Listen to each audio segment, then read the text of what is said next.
Reaksyon ni Kitty sa panghaharas sa kanyang pamilya, viral. Umani ng samot-saring reaksyon mula sa netizens ang naging reaksyon ng dating presidential daughter na si Veronica Kitty Duterte. Kaugnay sa nararanasang panghaharas umano sa kanilang pamilya ngayon. Bilang bunsong anak ni Rodrigo Duterte, madalas napapansin si Kitty sa social media. Dahil sa kanyang lifestyle at personalidad. Bagamat hindi siya aktibong nasa politika, hindi may kakaila na may interest ang publiko sa kanya dahil sa kanyang pamilya. Lalo na ngayon na siya ang tila tumatayong spokesperson ng kanyang pamilya. Dahil sa kinasasangkutan ng isyu ng kanilang ama at ate Sara, nananatiling nakakulong si dating Pangulong Duterte sa detention center ng International Criminal Court sa The Hague, Netherlands. Kaugnay sa kasong against humanity. Samantala, mainit din ang usapin tungkol kay Vice President Sara Duterte, na patuloy na nasasangkot sa mga investigasyon. Kabilang ang usapin sa kanyang SALN, tax filings, at iba pang financial matters nitong mga nakaraang buwan ng 2026. Dawat din ang pangalan ni Kitty sa investigasyon matapos lumabas sa report na malaki ang perang pumapasok sa kanyang bangko. Samantala, kamakailan ay nagsalita na si Kitty sa issue.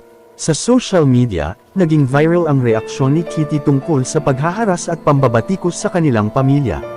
Sa isang panayam, diretsahan niyang sinabi na hindi na bago sa kanila at hindi na raw mapipigilan ang ganitong sitwasyon.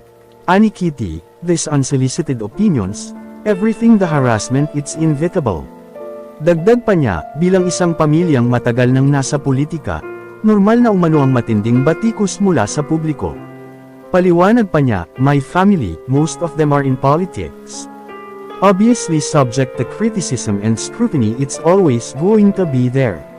Sa halip na patulan ng mga batikos, mas pinipili raw niyang huwag itong bigyan ng pansin.